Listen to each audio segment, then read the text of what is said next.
인생을 가까이서 보면 비극이고 멀리서 보면 희극이다라는 표현이 있습니다. 아마 찰리 채플린이라는 미국의 코미디언이 살아생전에 했던 표현이라고 합니다.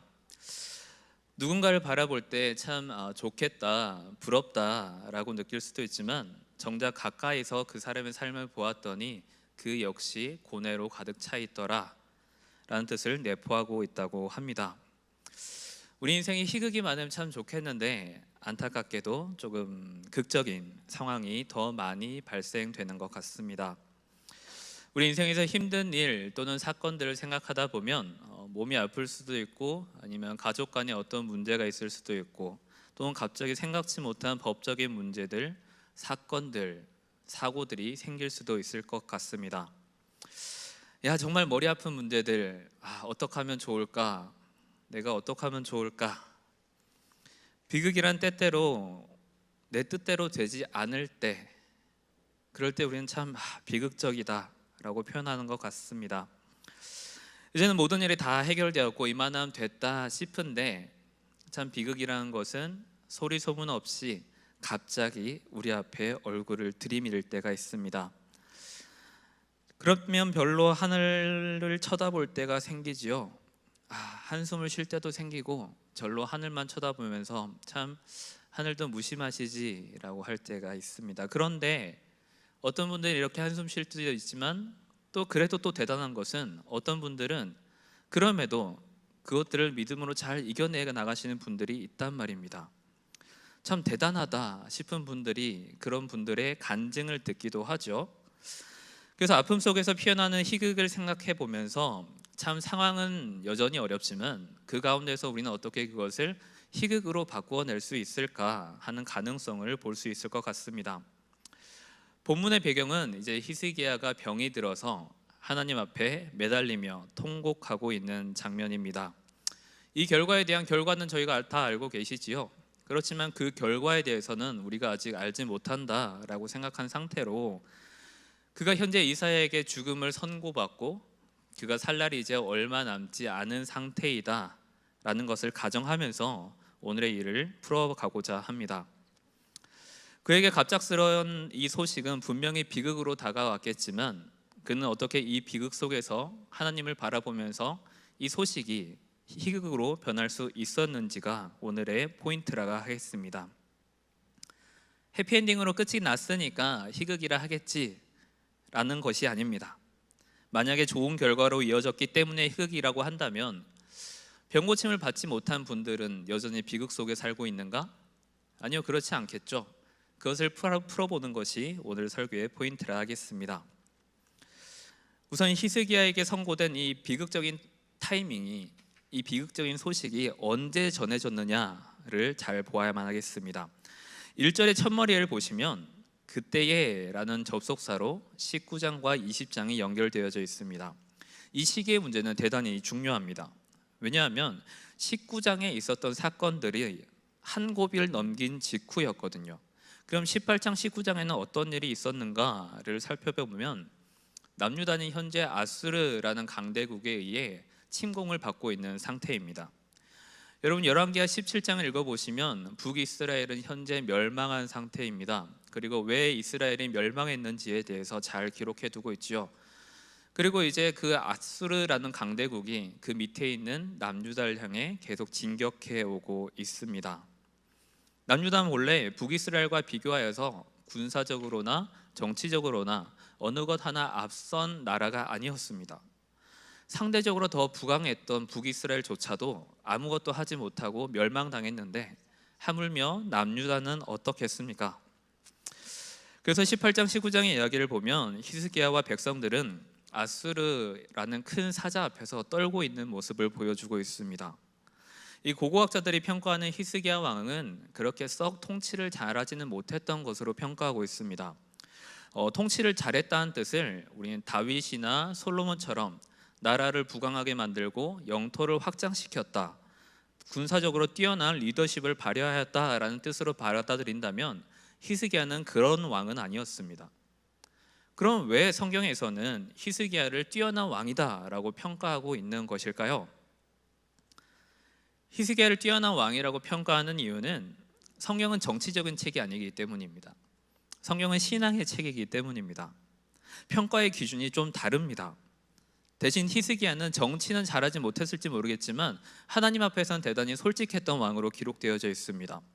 19장 1절부터 3절까지의 말씀을 보면 이렇게 기록되어져 있습니다.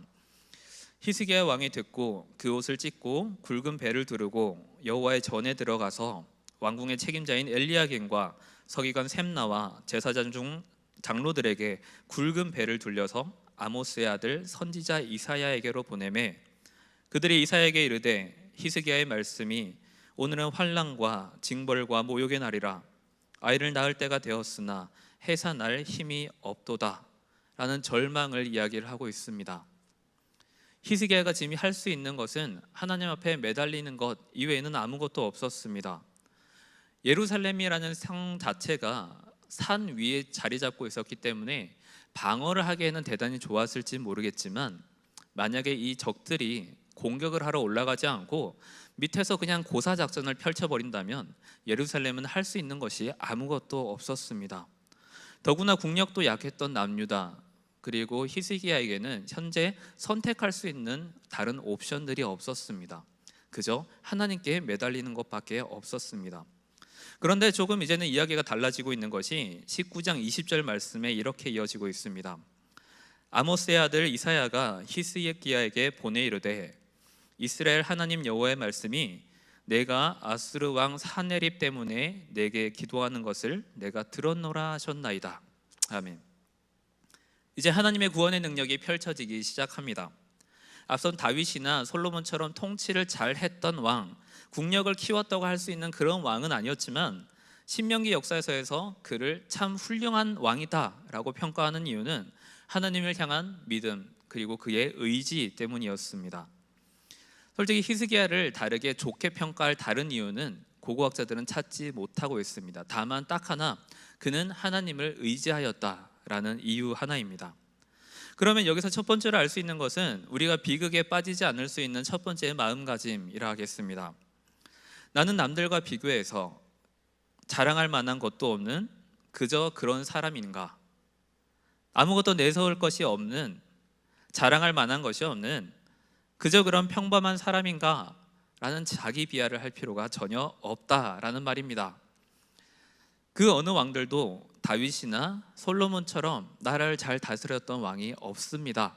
그럼에도 불구하고 하나님께서는 네가 참 잘했다라고 칭찬하는 단 한 가지의 이유는 그들이 예배를 회복하였고 우상을 타파하였으며 하나님을 찾았기 때문입니다. 성경이 평가하는 기준은 우리가 생각하는 세상적인 그런 기준과는 조금 다릅니다. 그렇기 때문에 우리의 시선이 하나님을 향해 있느냐라고 물을 때 우리는 어떤 대답을 할 것인가? 그 대답에 따라 하나님께서 나를 바라보시는 평가가 어떤지 우리는 생각해 볼 수 있을 것입니다. 우린 당연히 예, 주님, 하나님 저는 당신을 믿습니다 라고 이야기를 하고 싶지만 우린 여전히 현실 속에서 흔들리고 있는 모습이 있기 때문에 때로는 주저하게 됩니다. 그렇지만 그런 사람들에게 오늘 히스기야는 이야기를 하고 있습니다. 다른 것들이 선택할 수 있는 옵션도 이젠 다 바닥나 버렸습니다. 이젠 내가 믿을 수 있는 오직 하나님 한 분뿐입니다. 그렇기 때문에 히스기야는 하나님을 선택했습니다. 마지막 최후의 선택지였기 때문에 할 수 없이 선택했는지 그것은 우리가 알 수 없지만 어찌됐든 히스기야가 하나님을 선택했을 때 이제는 하나님께서 그에게 구원의 능력을 보여주고 계십니다. 각자가 처한 비극 속에서 그 비극이 우리가 마침표로 끝나지 않을 수 있는 첫 번째 이유는 바로 그 비극을 희극으로 바꿀 수 있는 힘이 하나님께는 있기 때문입니다. 그렇기 때문에 내가 약할 때 강함이다 라는 사도 바울의 고백이 등장한 것이 아닐까 그렇게 생각을 해봅니다. 우리의 신앙 고백 속에서도 약함에 집중하기보다는 나의 흠에 대해 자꾸 그것에 빠져들기보다는 그 속에서 이루실 하나님을 기대하셨으면 좋겠습니다. 이것은 다만 히스기야의 이야기가 아니라 여전히 살아계신 우리 하나님의 각자를 향한 나를 향한 하나님의 고백입니다. 우리를 보호하여 주신다 하셨고 내가 함께한다 약속해 주신 그 하나님께서 이제는 우리의 약함을 들어 사용해 주시리라 믿습니다. 주님께서 우리와 함께 하실 줄 믿습니다. 두 번째로 지금부터가 진짜 핵심입니다. 18, 19장 히스기야의 큰 어려움 한 차례 지나갔습니다. 그리고 이제 20장이 되었습니다. 그리고 그때라는 접속사로 시작하여서 참 히스기야에게 그리고 남유다 모든 백성들에게 지금 아마 축제 기간이지 않겠습니까? 하나님께서 저 강대국 아수르를 물리쳐 주셨습니다. 이제 찬양과 기쁨의 순간들이 막 터져 나올 때입니다. 당신의 전능하심, 당신의 크심을 막 찬양하는 그때에 히스기야에게는 청천벽력 같은 소식이 전해졌습니다. 참 마늘 하늘에 날벼락 같은 소식이 떨어졌습니다. 당신의 삶이 길지 않을 것입니다. 곧 죽을 것입니다 라고 이야기를 해주고 있습니다. 그의 심정이 얼마나 어려웠을까요? 얼마나 힘겨웠을지 감히 상상도 하기 힘들 것 같습니다. 이런 비극적인 소식을 접하게 되면 처음에는 매우 당황스럽습니다. 그런데 잠시 시간이 지나고 나면 그 다음에 따라오는 질문이 무엇일까요? 왜요? 라는 질문입니다. 하나님 왜 그러십니까? 제가 뭘 잘못했습니까? 하나님 왜 하필이면 지금입니까? 하나님 이제는 제가 열심히 달려나가야 할 때인데 이제 겨우 한 고민이 지나갔는데 내 앞에 있던 산이 이제서야 좀 지나간 것 같은데 하나님 왜 지금 또다시 내게 이런 고난을 주십니까? 라고 반문할 것 같습니다. 열왕기 1장 2절 4절에 아하시야라는 왕의 이야기가 등장하고 있습니다. 그도 히스기야처럼 병이 들었습니다. 다만 그가 히스기야와는 조금 다른 행동을 하게 되는데 이것이 그로 하여금 징벌의 이유를 제공해 주고 있습니다. 우리 함께 열왕기하 1장 2절에서 4절 말씀 함께 읽도록 하겠습니다. 아하시야가 사마리아에 있는 그의 다락 난간에서 떨어져 병들매 사자를 보내며 그들에게 이르되 가서 에그론의 신 바알세붑에게 이 병이 낫겠나 물어보라 하니라. 여호와의 사자가 디셋 사람 엘리야에게 이르되 너는 일어나 올라가서 사마리아 왕의 사자를 만나 그에게 이르기를 이스라엘의 하나님이 없어서 너희가 에그론의 신 바알세붑에게 물으러 가느냐. 그러므로 여호와의 말씀이 내가 올라간 침상에서 내려오지 못할지라. 내가 반드시 죽으리라 하셨다 하라. 엘리야가 이에 가니라. 아멘. 아하시야가 하나님께 징계를 받고 비극적인 결론으로 끝난 이유는 명확히 등장하고 있습니다. 그가 하나님을 찾지 아니하고 에그론의 실 바알세붑을 찾았을 때 하나님께서는 그의 잘못에 대해 명백한 징계를 해주고 계십니다. 그러면 히스기야도 그러하였습니까? 라고 묻는다면 아니요, 그렇지 않았습니다. 성경에 기록된 기록을 따라 유추해 보면 그가 어떤 죄를 지었거나 교만하였거나 아니면 하나님께 죄를 지었다라고 할 만한 그 어떤 근거도 찾을 수 없습니다. 그런데 그에게 이런 갑작스런 아픔이 찾아왔습니다. 본문의 3절 끝에 보시면 그가 심히 통곡하더라라는 표현으로 지금 히스기야가 얼마나 낙심한 상태였는지를 알 수 있습니다. 그에게 닥친 비극을 우리는 어떻게 이해해야 할까요? 내가 원하지 않는 우린 비극적인 일들이 다가왔을 때 우리는 그 사건을 어떻게 마주할 것이며 어떻게 해석할 것인가, 그것이 대단히 중요한 열쇠를 가지고 있습니다. 우리는 한 사건에 집중하게 되면 절망과 낙심에 빠질 수밖에 없습니다. 지금 본문으로 등장하자면 너는 죽을 거야 라는 그 죽음에만 집중을 하게 되면 끊임없는 반문과 절망에 빠질 수밖에 없을 것입니다. 그렇지만 이 사건 속에서 과연 하나님은 우리에게 무엇을 말씀하시려는지 사건이 아니라 그 안에 있는 해석과 깨달음에 대해 우리는 조금 더 집중하길 원합니다. 그렇지만 말처럼 쉽지는 않습니다. 우리는 신실하신 신앙인들이 갑작스러운 사고나 중병이나 사망으로 인한 이야기를 전해 듣습니다. 그리고 그분들이 왜 그렇게 참 신실하셨고 교회 생활도 열심히셨는데 왜 그런 일을 당했대? 라는 궁금증도 생기게 됩니다. 그리고 남은 사람들은 어떡하냐며 안타까움을 느낄 때도 있죠. 욥에 나타난 세 친구와의 대화처럼 아마 억측과 섣부른 판단, 당신이 의인처럼 보이지만 뒤에서 딴짓하고 있었던 것 아닙니까? 그런 섣부른 판단으로 남아있는 사람들을 여전히 아프게 할지도 모르겠습니다. 3주 전에 저희 어머니의 장례를 치르면서 참 여러 가지 생각이 났었습니다. 처음 어머니가 뇌경색으로 쓰러졌을 때가 어느덧 벌써 한 8년이 됐습니다. 처음에 급히 대구로 내려가서 병원에 누워 계셨던 모습을 볼 때 참 많이 흐느꼈습니다. 아, 내가 너무 고생시켰나? 말 좀 잘 들을 걸. 유학 문제로 다투지 말 걸. 왜 나는 그때 그런 모진 말들로 엄마를 아프게 했을까? 그런 후회가 막 밀려왔습니다. 근데 사람의 심리가 참 그렇습니다. 처음에는 이것이 내 잘못인 것처럼 자책을 막 하게 되는데 조금 시간이 지나니까 이제는 방어 기제가 발동하기 시작했습니다. 하나님, 왜 저희 어머니를 이렇게 아프게 하십니까? 하나님, 왜 이런 아픔이 우리 가족에게 일어나게 하십니까? 왜 하필이면 저희 엄마입니까? 한평생 성도들을 위해, 교회를 위해 일평생 열심히 달려오셨던 분이신데 하나님, 어떻게 이러실 수가 있습니까? 이런 일을 겪으신 분들은 아마 공감하실 것 같습니다. 그리고 수많은 사람들의 질문에 의해 나타난 것이 바로 신정론입니다. 하나님, 과연 공의로운 분이신가? 왜 악인은 득세하고 있으며 정의로운 이들은 왜 고통을 받아야 하는가에 대한 질문이 끊임없이 발전되어져 왔습니다.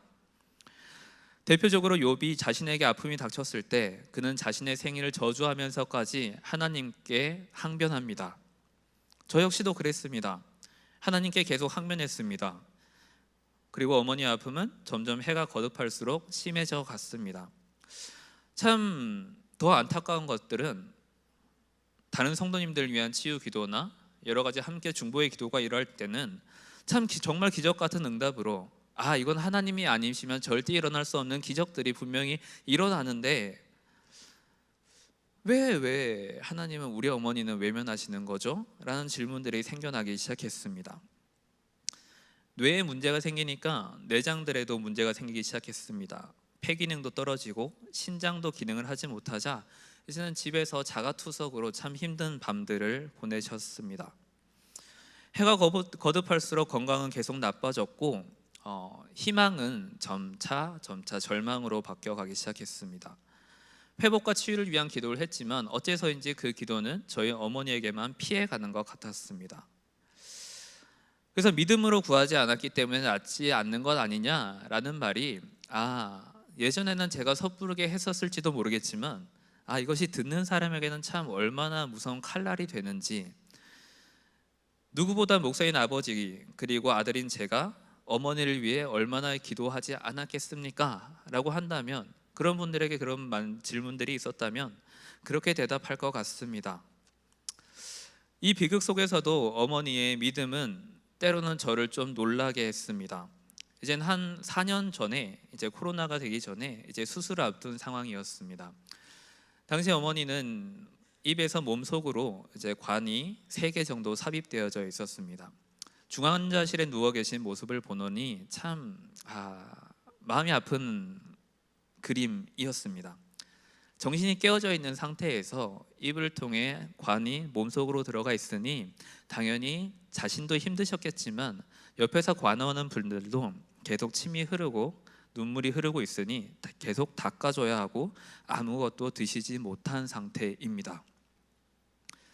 그래서 제가 옆에서 아무것도 하지 못한 채 그냥 손과 발만 주무르고 있으니까 제 표정을 보신 어머니께서 이제 말씀을 하실 수 없으니까 종이와 펜을 달라는 제스처를 취해 주셔서 드렸더니 3글자를 적어 주셨습니다. 그 3글자는 감사해라는 거였습니다. 저는 그 종이를 정말 찢어버리고 싶었습니다. 어떻게 이 상황 속에서 우리가 감사를 할 수 있는 것이냐라는 겁니다. 그 어떤 면을 봤을 때 감사를 할 수 있느냐라고 했을 때 정말로 화가 많이 났었습니다. 나중에 수술 마치고 어머니께 여쭤봤습니다. 엄마, 도대체 뭐 때문에 감사해라고 적으셨냐라고 했더니 어머니는 그 비극을 이렇게 해석하셨던 것이, 당신의 아픔으로 인해 저희가 좀 일찍 독립해서 흩어졌던 가족이기 때문에 그 가족들이 다시 하나로 뭉칠 수 있지 않았느냐라는 겁니다. 다들 전문직으로 일찍 분가를 했다 보니까 저희는 가족끼리 그렇게 친밀하지는 않았습니다. 그런데 어머니의 아픔으로 연락을 자주 하게 되고 의도치 않게 어찌됐든 자주 만나다 보니까 이제는 그 가족을 다시 하나로 묶어주지 않았냐라는 겁니다. 그때 어머니께서 주셨던 말씀이 히브리서 12장 2절의 말씀이었는데, 믿음의 주여 또 온전하게 하신 이인 예수를 바라보자. 그는 그 앞에 있는 기쁨을 위하여 십자가를 참으사 부끄러움을 개의치 아니하셨다라고 되어져 있습니다. 자기는 괜찮다고 하십니다. 자신의 아픔으로 인해 더 크게 이루실 하나님을 믿기 때문에 자기는 괜찮다라고 하시지만, 한편으로는 이제는 저의 선지자셨던 어머니의 믿음을 더 이상 육성으로 듣지 못한다라는 것은 개인적으로 참 안타까운 일입니다. 그럼에도 어머니가 주셨던 그 말씀들을 생각해 보자라면, 야, 어떻게 이러한 비극 속에서 당신은 믿음을 찾을 수 있었고 하나님의 신실하심을 기대할 수 있었을까? 참 당신의 발끝에도 미치지 못했던 그 작은 믿음에 대해 부끄럽기도 했습니다.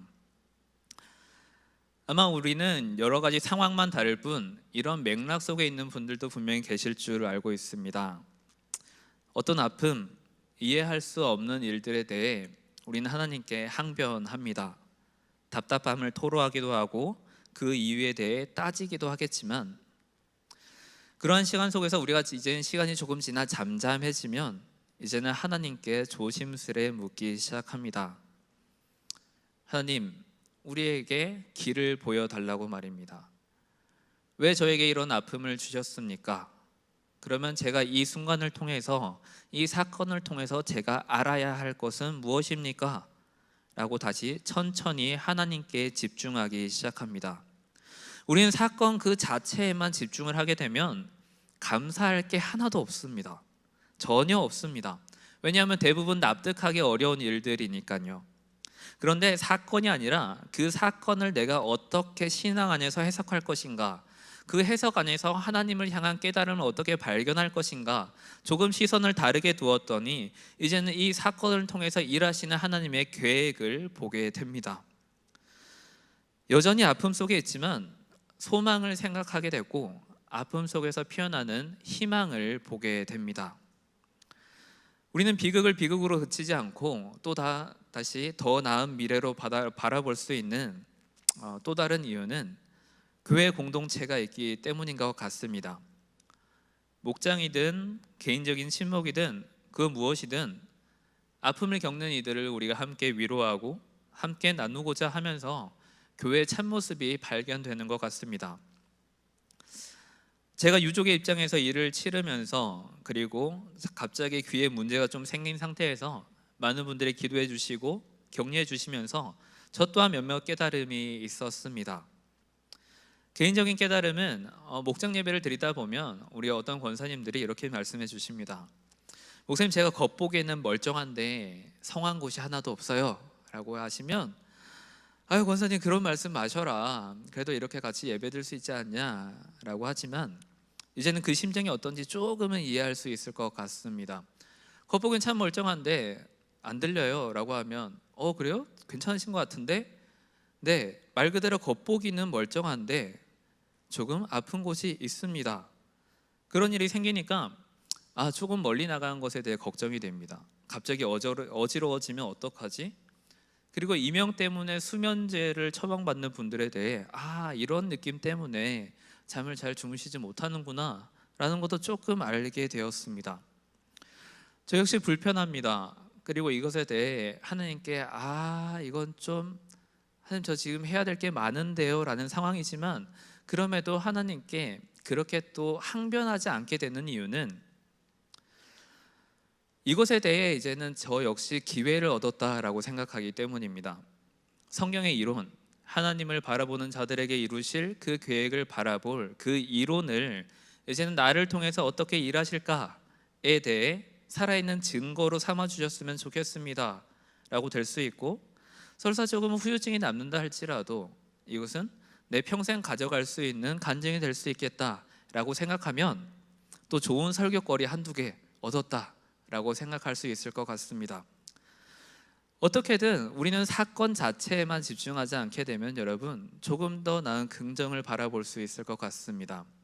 좋게 생각해라 라는 것은 단순히 문구에 그치지 않는 것이 아니라 하나님께서 우리에게 그러한 시선을 주셨고 그렇게 긍정의 마음을 먹을 수 있는 여유도 여전히 주셨기 때문입니다. 사건은 여전히 우리에게 불편합니다. 그리고 힘도 듭니다. 불만도 생깁니다. 그렇지만 그 불만을 이제는 이 사건을 통해 어떻게 일하실지 하나님을 향해 시선을 조금 바꿔 보는 것입니다. 그래도 또 공동체에 속해 있음에 감사한 것도 있습니다.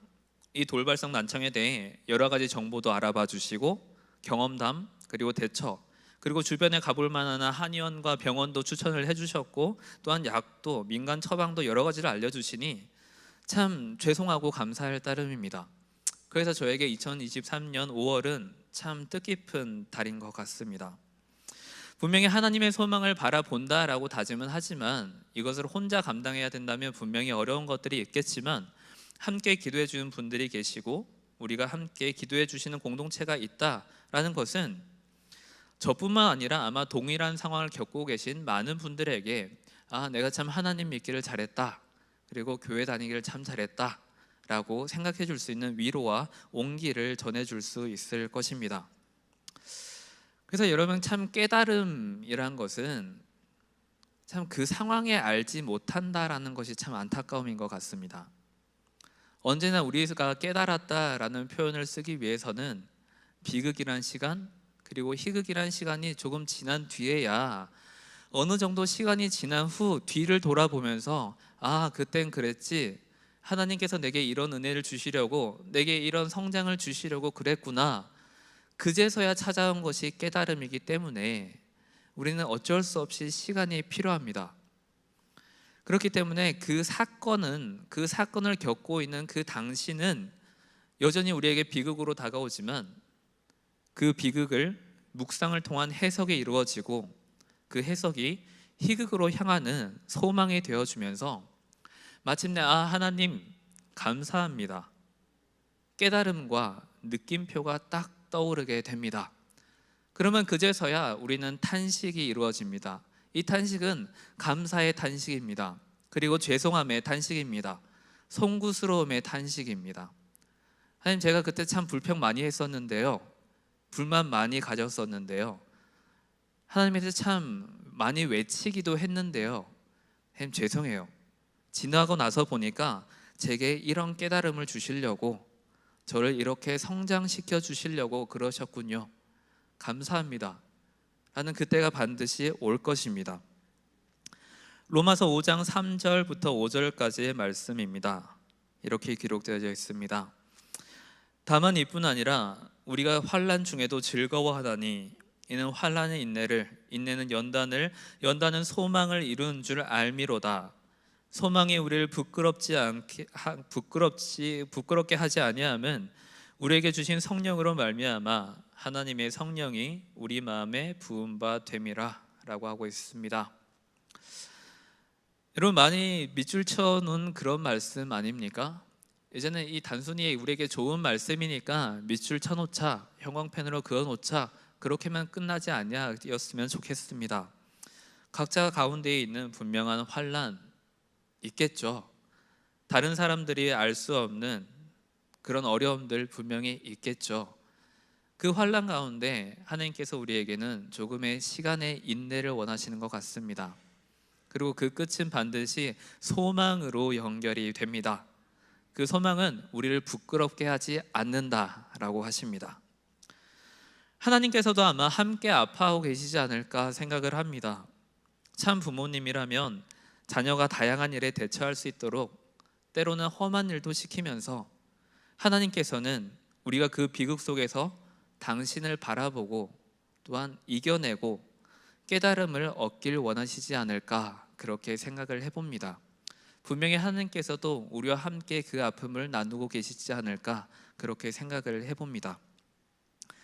우리 고린도후서 1장 3절부터 4절 말씀 우리 함께 읽어보았으면 좋겠습니다. 찬송하리로다. 그는 우리 주 예수 그리스도의 하나님이시요 자비의 하나버지시요 모든 위로의 하나님이시며 우리의 모든 환난 중에서 우리를 위로하사 우리로 하여금 하나님께 받는 위로로서 모든 환난 중에 있는 자들을 능히 위로하게 하시는 이시로다. 아멘. 우리가 하나님의 일하심을 바라보면서 결국 그 일을 이루실 하나님을 생각하면서 우리가 조금만 더 인내했으면 좋겠습니다. 주변에 혹시 그런 분들이 계시다면 우리가 너무 섣부른 판단으로 또는 결론으로 상처 주기보다는 야 그건 아무것도 아니야 라는 비교로 되려 그 사람을 어렵게 하기보다는 그냥 있는 그대로 위로해 주셨으면 좋겠습니다. 힘드시죠? 어려우시죠? 제가 커피 한 잔이라도 같이 사드릴까요? 어려우시면 언제든지 전화해 주세요. 그런 말 한마디로 서로를 위로해 주셨으면 좋겠습니다. 우리의 말 한마디, 손길 한마디 한 영혼을 살릴 수 있을 것이라 저는 믿습니다. 그래서 주님이 찾으시는 그 한 사람이 우리가 되었으면 좋겠습니다. 어제 말씀을 정리하면서요, 깨달음이라는 것은 결국 시간이 걸립니다. 히스기야가 죽을 병에 걸렸다는 소식을 들었을 때 그 사건에만 파묻혀 있었더라면 아마 결코 알 수 없었을 것입니다. 그렇지만 그 비극을 하나님의 믿음 안에서 해석하고 소망할 때 비극은 반드시 희극으로 변할 것이라 믿어 의심치 않습니다. 과거를 돌아보면서 나를 더 단단하게 하시고 나를 더 성장케 하셨던 하나님을 감사할 때가 반드시 올 것입니다. 히스기야가 병이 나았으니까 이렇게 말씀드린 거 절대 아닙니다. 결과에 따라 판단한다면 죽음으로 끝을 맺은 이들에게 하나님은 그런 무능하신 분이십니까? 절대 그렇지 않습니다. 우리의 깨달음은 결과에 따라 달라지는 것이 아닙니다. 그 과정 가운데에 나를 어떻게 성장시킬 것인가 하나님을 바라보는 시선 안에서 우리의 깨달음은 얻어지는 것입니다. 주님께서 우리의 눈물도 반드시 기쁨으로 사용하실 날이 올 것이다 라는 그 신실하심을 바라볼 때에야 우리는 비로소 희극을 완성할 수 있을 것입니다. 바라기는 우리 모두의 기도 제목들이 하나님 앞에 형통케 되었으면 좋겠습니다. 그렇지만 혹여 지금 당장은 그렇지 않다 하더라도 하나님께서 보시기에 좋은 모습으로 이루어 가실 것을 믿습니다. 사건의 비극이 아니라 우리가 깨달음과 소망의 희극으로 맺어지는 우리 모두의 이야기가 되었으면 좋겠습니다. 주님께서 우리를 반드시 인도해 주실 것입니다. 주님 우리와 함께하여 주시옵소서.